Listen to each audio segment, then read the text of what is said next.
Welcome to Bespoken, an A to Z media podcast. I'm Scott Pollack, your host. Today, I'm very pleased to welcome Lewis Griffin to the show. Lewis is the owner and principal designer of Blackout Studios, which is a UK-based creative media production agency that has experience working on vinyl record packaging for independent recording artists, along with many other different things that we're going to get into. Lewis, thanks so much for joining us. Hi, thanks for having me. Absolutely. Whereabouts are you located? So I'm based about 45 minutes outside of London, in the lovely, dreary UK weather. Is it a little late right now? Yeah, horrible weather. Okay. Absolutely. Well, I guess being a designer, you can be inside and work and all this. It's a very I actually quite enjoy the rainy weather. It's quite atmospheric. It's in a good, as I say, it's a dynamic weather. It gets a good a good vibe, a good mood to sort of put some quiet tunes on, put a record on in the corner, and just get my head down, get to it, and just work on whatever I need to work on for the day. Yeah, no, we know a lot of our designers, when they're working on the files, really prefer a darkened atmosphere, and people like to listen to the music in their headphones, which, Yeah.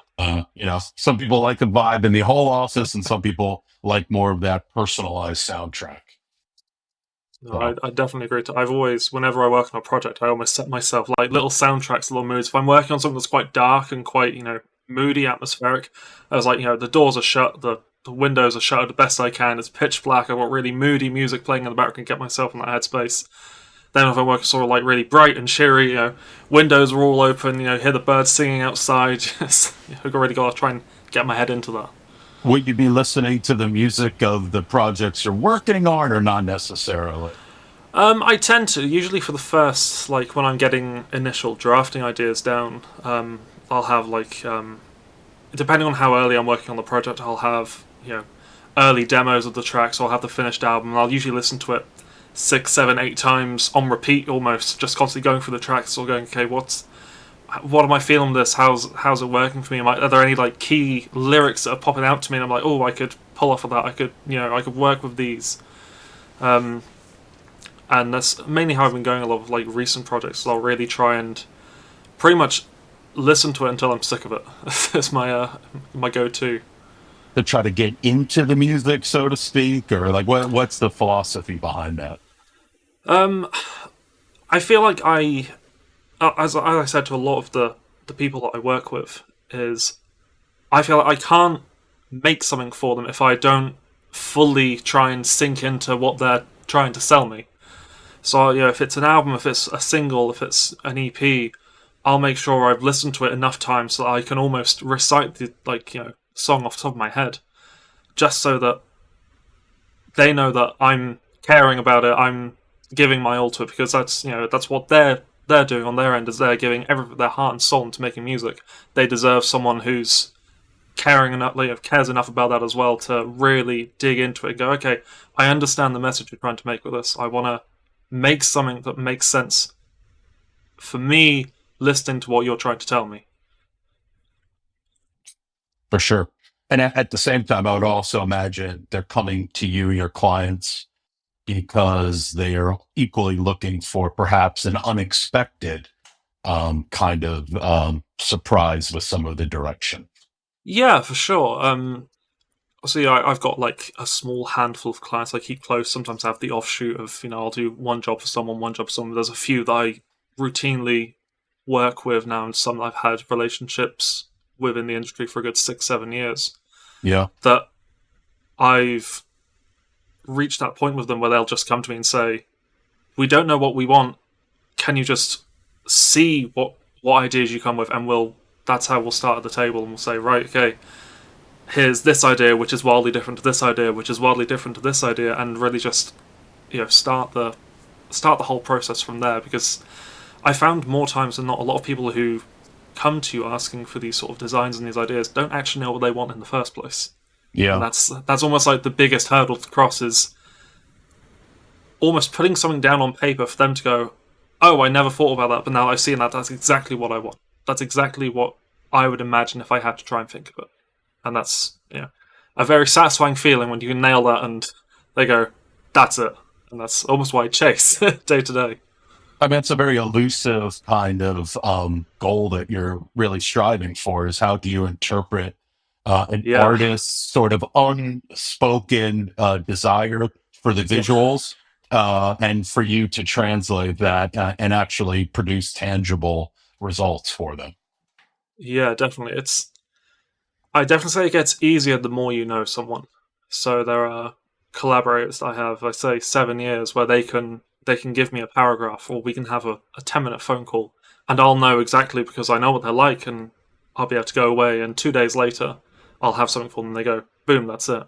On the other hand, I've had people I've worked with for 6 months where we've gone away and it's been not quite, not quite, not quite, and it could go 4, 6, 8 weeks of that back and forth where they're going, yeah, it's good, but can we do this? Can we do that? And again, that comes down to almost standard, a design back and forth.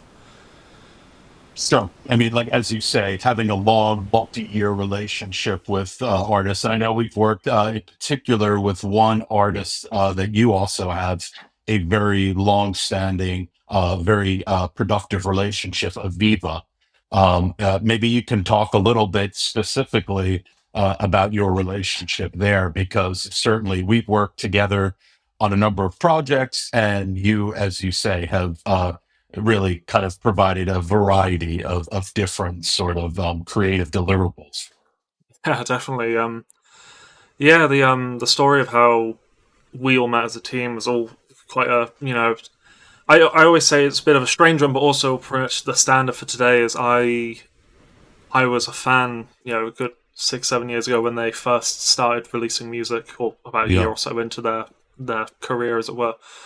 And as a lot of designers do these days, I made just a mock up online, threw it up onto Instagram, and I'm pretty sure the day after, she messaged me and said, "Hey, we want to make a record. We have no idea where to start. Can you help us?" I was like, "Well, I have no idea where to start, but let's work it out together and let's see." And obviously, we ended up into the hands of you guys, which was amazing, and that relationship's been there ever since.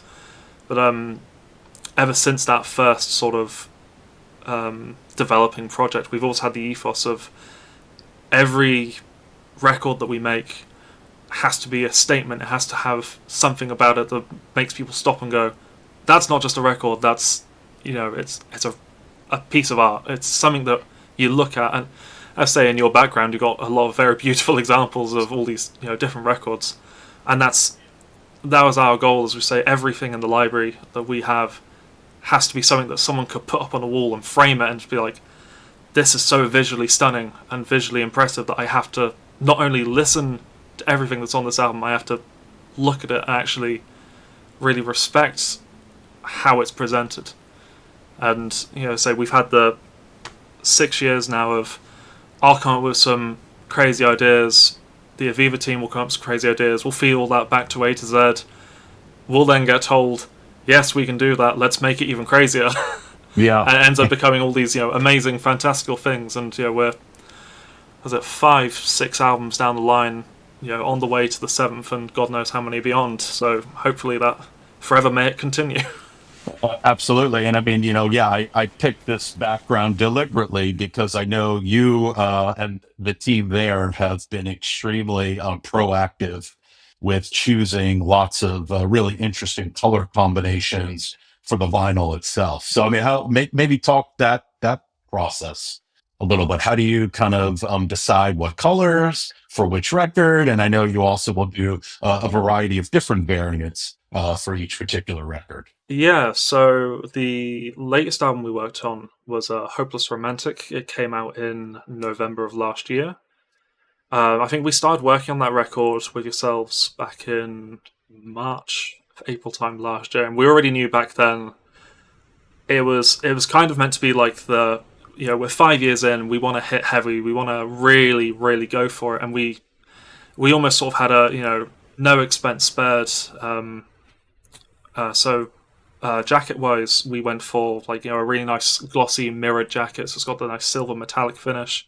Yeah. We worked in a lot of white ink to try and accentuate parts of the reflective work, and really go for it on there. On the inside, we had the two different vinyl variants. So there was a purple and clear cornetto, and then a purple and clear cloudy variant. Both had glitter infill, and they were visually stunning. When I first got my hands on them, able to see, I was like, "Wow, these look so much better than I could have ever imagined." And But yeah, the process pretty much started back in the April-March time. We would start looking at how we'd lock in the album artwork, how we'd think about going about it. For last year's process especially, it was all about photographs and memories and taking sort of like Polaroid style photos. So my pitch for the design wise was, okay, let's make an album cover that looks like a Polaroid photo, and the makeup wise is would just be a lot of collaged together pieces. So it was very delicately collaged together, all these different assets and elements from God knows how many different sources. I lost track eventually. And story-wise, AViVA and her team came up with sort of a plot, a storyline to follow. And one of the prompts I was given at the start of the year was the idea of these Polaroids flying around a room. And we have a tradition every year, and they bring me on every year to do it. It's to make almost like a trailer for the album. So we'll have a 60 to 90 second video that showcases each track, shows off bits of the artwork, a little teasing hint of the album artwork. yeah, And for that year, we had a sort of a camera panning around this freeze frame of all these Polaroids floating in the air, and it would pan across to one, light up, and it'd play a bit of the track and go across. So we thought, okay, how can we incorporate this into the artwork? So we had some studio photos taken of AViVA, and then digitally created an area of all these Polaroids flying around to be imposed into that photo as well, and then all the scenery that surrounded it. And that's how we nailed the artwork of okay, this shows what we want. Where do we go from here? How do we make the packaging look cool? What do we do to complement that? yeah. And that whole process starts of, usually we'll actually start with the A to Z catalog, and I'll sit down with all the people involved and go, right, what colors stick out? What and I'll say to AViVA and her team is what emotive colors do you feel like this album deserves? And usually they'll come back with, we like warm colors, we like cold colors. This one feels like a red or a green or a yellow. And as we sat there, as we drove through them, we kept looking at the album art, and everyone kept saying, we really like pink, a pinky purple, a dark. And again, it's very hard to describe how we come about that, what would be the logic behind that answer is, honestly, I don't think there was logic. I think it's purely emotive, and looking at the artwork, looking at all the parts that come together of the artwork, the songs, all the effort that's come point, a purely illogical answer of, this just feels like this color. And it becomes almost an abstract sort of emotion. Yeah, you're more relying on how does it make you feel rather than how does it make you think. And we very much built from there of, okay, let's start with a solid color. So we'll sit through the A to Z catalog, then we'll go, okay, let's try each of these colors and let's just put a swatch next to the artwork until we land on one that looks good. So I think we narrowed down to about 3 or 4 different shades. I could not tell you the numbers or the cat numbers at all, but I think we got down to various shades of pink, purple, and red. And I'm pretty sure at first we locked into the cloudy variant. Yeah. And we put that on the side. So we took a graphic from the catalog, shifted the hue a little bit to try and match the color of the color we liked. Put the next to everyone. I think pretty much instantly everyone around it went, "That's the one. That's what we like."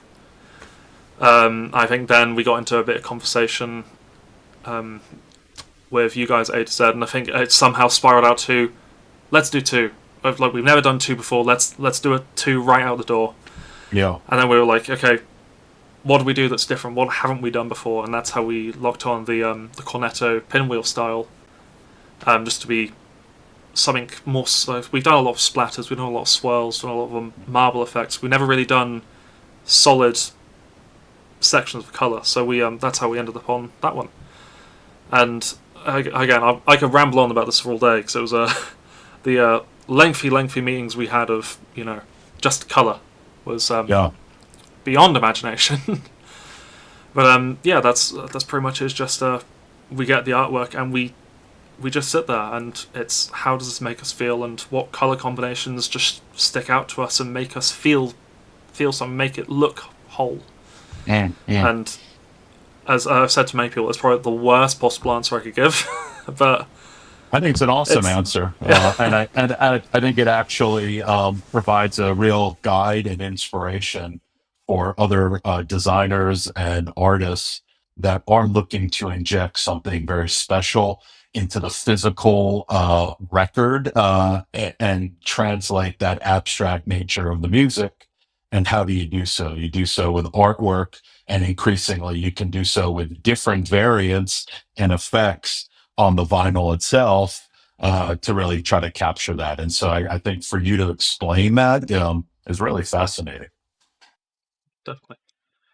Absolutely. And then, talking further about how you and the team there at AViVA have tried to further make these productions special. You've told me that you created very limited edition labels, LP labels, and even box sets of a very sort of handmade, in our parlance, bespoke nature. Maybe you could talk a little bit about those two different philosophies of the different substrates on the labels and the handmade box sets. Definitely, for sure. So one of the biggest challenges we face being as I say, as a team, collectively, as we worked together a long time, the AViVA team being an independent label entirely, there's no label funding behind them, is that we have to work to the manufacturing and production with obvious financial restraints. Obviously, it's not a small operation. We're printing, we're pressing, we're selling. But if you then look at your massive label operations that are doing tens of thousands of units, on that sort of scope, we're nowhere near. So we really have to look at what can we do to make these exciting and special without making them so ridiculously expensive for the fans and the customers that they become unaffordable and unattainable.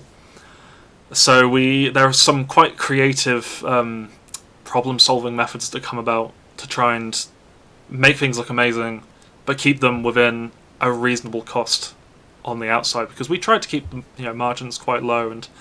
And even though I do the design work, I've always been very close with them on pretty much from start, like from conception all the way to them going out to logistics.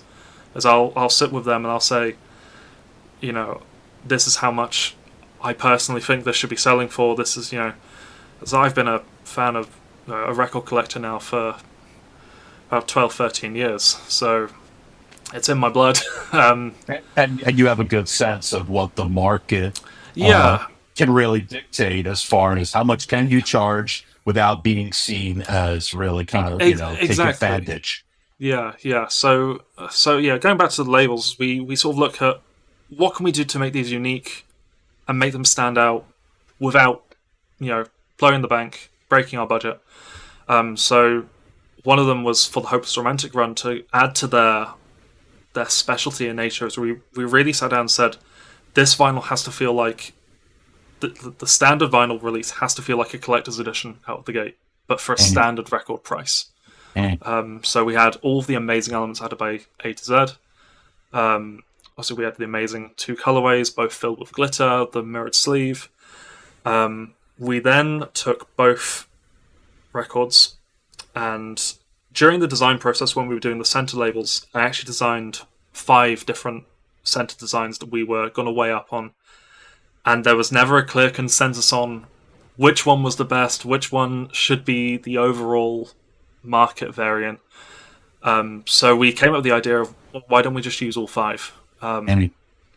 So we were speaking to some local printers here in the UK, and we made the decision to say, okay, let's do the hard work ourselves. We can get some new labels printed out, and we will just, as a team, sit down for a couple of evenings and just putting records on turntables, putting them on, really the full definition of, handmade. You got the actual people selling the record. So we had 5 glow-in-the-dark variants for our Cornetto vinyl. So we had a local printer print sheets upon sheets upon sheets of these labels. I think it was 4 up on an A4 sheet that we were just peeling, sticking down, and then a separate printer to do a run of holographic labels. And we had quite a lot of conversations. I purposely went back and redesigned all of these designs so that we could have elements of each one highlight those substrates. So we had certain elements of text removed so that they would shine out or they would glow in certain lights. There'd be imaging elements that wouldn't have any ink underlay, so they would appear more metallic or would have a very slight photoluminescent glow underneath them compared to their surrounding elements. So yeah, it was an interesting experience. I think after everything was said and done, we said we don't think we'd ever do it again. But these were proper labels, or they were kind of what was the actual material, and did they actually adhere to the records? We had special high-tack adhesive vinyl labels made. So part of my background, my history is I actually apprenticed as a printer. So my background is in print and production, as I know a lot about materials, I know a lot about substrates. So I spent many of my teenage years learning, what makes a good vinyl for certain situations. What material should you use on certain plastics, on on what walls, on what floors. What are the best kind to be using for, say, like record labels? So we got some really good high tack, the kind that aren't coming off once they're on. And we did have a few slip ups where one went on and it didn't come off. So, yeah. You have to be very precise with the placement of the labels. Yeah, so our strategy ended up being is we'd have a small handful of second-hand turntables that we'd put a record down onto, so we could line up perfectly to the spindle, so there was no chance of any movement either side, and it worked perfectly. That's I'll say it's a strategy if anyone does want to try it. That's the way to go. Just I don't recommend doing it, but if you want to, that's the way to go. That's the tip. Yeah, that's my my secret guide. And did you find any of the fans purchasing multiple copies of the record to kind of collect the different labels? Definitely. I don't get much of an insight into actual nitty gritty of the figures, but the amount of people that I'd see online on social media, people were messaging me directly saying, "I've just got both of these look gorgeous." Said the amount of, and that's one of the things I love about vinyl is it's a collector's piece, and it's almost, again, I'm fully guilty of it. If there's a really nice variant, I'll buy it more than once. The amount of people who come to me and say these 2 variants are gorgeous, I had to get both. I was like, yeah. I completely agree with you. I don't want to boast, but they are beautiful, and I had to get both myself. So it's a great feeling. It's not a bad thing. I mean, I think that's frankly the challenge as vinyl becomes ever more mainstream, is how do you maintain this sort of limited edition kind of collector mentality? How do you actually kind of preserve that? Definitely, yeah. As you said, vinyl is getting more and more mainstream every year. The average record sales are pretty much up on up every single year, which is amazing to see. It's absolutely. And as I've said to pretty much anyone who's ever asked me, as I said, I've been collecting records since I was a young teen, or probably even before my teens. That it's amazing to see it become more mainstream. You can walk into most big stores nowadays, and your Walmarts, your Targets usually have a record shelf nowadays. But you're right. There's also a sense in needing to preserve the homegrown vinyl, the messy, the gritty, the really bespoke, cool styles that feel collectible, that feel special in a way. And I say one of the really big mantras that we've had, and I've always been very, very stern about it when anyone's ever come to me questioning about wanting to make a vinyl, is I've said, we'll make it, but I'm not going to do a standard color. It has to be, I say there's nothing wrong with standard color. If you're doing a mass release, Yeah. it's still great. You can still do wonders with just a standard color, a mixed blend. But if you're making something for 300, 500,000 units, that's for a core fan base, you're a small band that is locking in to really get to your community, get to your fan base.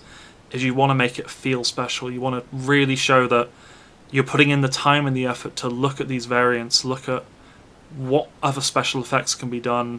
As I say, like your amazing wall behind you is what styles can be done to really make it scream out to people, say, look, this is cool, this is special, this is exciting. Yeah. That in a way that stands out from your 10, 20, 30,000 plus orders that you see on the shelves of every big store. Yeah. And look, to fair play, those releases and those artists are equally many times doing multiple variants. Oh, And definitely. Yeah, definitely. perhaps we work on large projects where they're doing some of this stuff, but Yeah, equally, to your point, if you're only going to press 300 or 500 or 1,000, really put that focus and that effort into capturing something unique definitely. and special and rewarding the fans that are Yeah, still purchasing physical media at a time when obviously everything can be streamed instantly. definitely. And Yeah, and I always say we believe that a streaming artist is a healthy artist. A label that derives a lot of traction through streaming is fabulous. But for the people that are actually spending money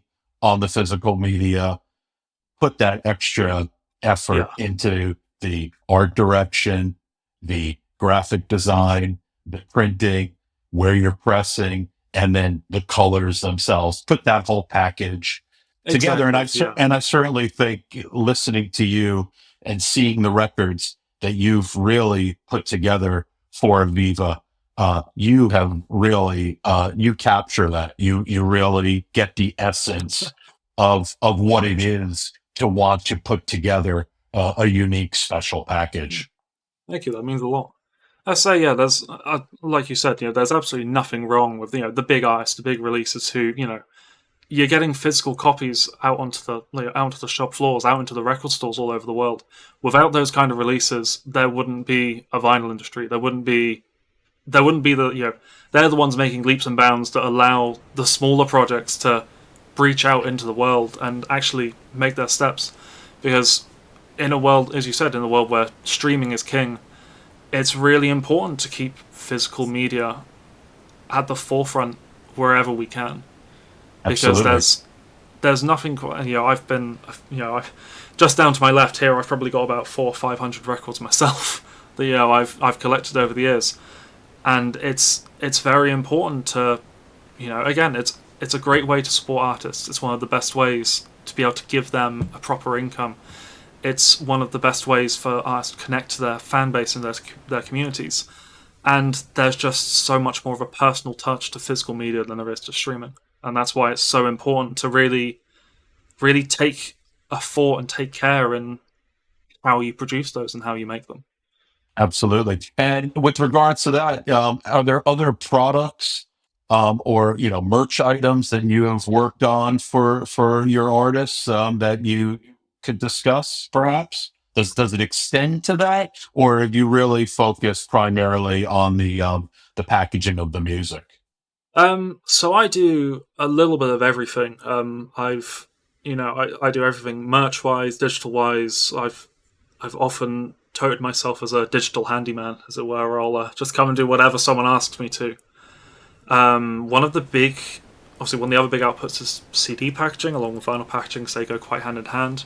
Yep. Another quite big merch element is enamel pin badges, which it surprised me how many people struggle with getting to grips with the design terms of those, because there's quite a lot of extra elements that people don't think about, like how big can your lines be? You can't have any colors meeting into other colors, it's almost like as we've said, especially with smaller artists I've worked with, it's almost like treating a pin badge like a mini vinyl or a mini CD. It's a nice little collectible token that can be used to pass on a part of that band or the part of that artist in a way that you can't necessarily do with anything else. One really cool product I worked on, 2-3 years ago, was a little logo pin badge for the artist that had the QR code on the backing card for their latest single. So as they were being handed out, people would get a nice little bit of merch to remember them by. But also when they're going to do whatever they want to do with the backing card, they'll see the QR code, scan it, and they're straight into the streaming platform. It's another little way to get them hooked, kind of thing. And I love that idea. I love the use of QR codes to take people to another landing destination, and I always tell clients, think about using the almost quote unquote dead areas of a print, the inside of a jacket, the reverse side of even a download card, anything like an OB card. Use that space for something. So I love that idea. Yeah. Use everything. Don't waste anything. Because if you've got the space, make use of it somehow. Do something that can drive them somewhere. And that's we try our best to do that wherever we can. But for sure. And you talked about equally some other sort of DIY tips for artists that you oftentimes employ, like kind of the customized labels. Are there any other sort of little tricks of the trade perhaps you could share for a band or an artist that's looking to kind of create something a little bit atypical without breaking the bank? I'd say it's almost, don't be afraid to go visibly low budget. There's a lot of, especially very, very small local artists who I'm local to, who have either met me or they speak to me or I'll be introduced to, or they'll be introduced to me and they'll say, we can't afford to do a whole record package, or we can't afford to do the whole CD. We can get a record press, but we can't afford to have the sleeve printed, or something like that. Where I say, don't worry about it. If you've got to, have a record press, make your own sleeves, or even just put a little bit of a tip-in card inside of it. It's not going to hurt anyone. It's not going to make you seem any less. It's going to be a way to get your music out there. It's not being afraid to show your reliance on yourselves rather than trying to throw money at the problem. So there have been projects that I've worked on locally where instead of having outer sleeve jackets made, they've bought bulk sleeves online and had tiny little DIY desktop cutting machines where they've cut their own band logos out and slapped them on the front on little holographic vinyl or like a metallic paper stock, just so it's something unique and something that it hasn't broken the bank for them, because maybe it cost them $40-50 to get 30 or 40 of these made. And it's just I say it's not about cutting corners. It's not about trying to make your product worse. It's looking at what can you personally do yourself that could be a nice personal touch, and can you spin it as such, rather than it being, we couldn't afford to get this done. So no, you went out of your way to make something instead, which to an audience or to a very close, small indie fan base could mean, triple or quadruple the value of what a sleeve could have been. Absolutely. And instead oh, sorry, you go. No, I'm sorry. I just couldn't agree with you more. And we say it all the time, like going back to that bespoke, homespun, special nature. You get your 50 white jackets and get a few friends over and do something with those jackets, with your records, and those will become your collectible items. And if and when the time comes for you to, step up to another level, you can always print your jackets. You'll do a Exactly. repress. Yeah. No, I said to them so many like small bands before, is you're better off getting those records pressed and do it yourself rather than to have never have done it in the first place. Because it's for small bands that first time getting their album pressed onto a record, it can be scary. It can be very frightening. So it's a lot of money to be putting down onto it's a commitment. Are we ever going to sell all these copies? Are we ever going to are we going to make this money back? And it's almost like, well, you have to commit yourself and you have to say, I believe in this. I believe in what I'm making is good, and it will work. That's always been my and if you need to relieve that cost a bit by making your own sleeves or your own inserts, or you want to make your own labels, then go for it. There's nothing stopping you. And if that means it makes that jump a little less scary, then that's how you should do it. And by doing that, you're making it special. So Exactly. by you actually forcing yourself to make those sort of parameters around how you can bring that product to market, you are in turn actually making it special. So I couldn't agree with you more. We say it all the time. Whether we're turning away business or not, you know what? We want actually artists and bands to be putting out special products. I know there's enough vinyl and other products being pressed that, again, no disrespect to that, but equally, let's make it special, especially for bands that are just starting out, that have limited resources, is put some real thought behind that product, those initial products. Definitely. Absolutely. So what would you say is next for you? I mean, what are some of the projects you're working on? And where do you see, your career continuing?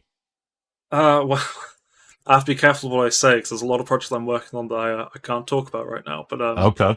where Exciting. I'm going back to my usual annual commitment to the AViVA team. We're already starting to discuss what this year's options will be, and I'm sure I'll be in touch with you guys in the next coming weeks for what we can do with that. But yeah, it's for me, it's a year of just learning more and progressing more, and almost trying to see what else I can do to push myself. And this is going to sound very cliche, it's going to sound very stereotypical, but I always say to whoever I speak to about artwork, about design, about anything, is I'm never where I want to be. I always look at what's the next step forward. What else could I be doing? Is there anything more I could be doing that could be interesting? It's more that I could learn to make things more unique.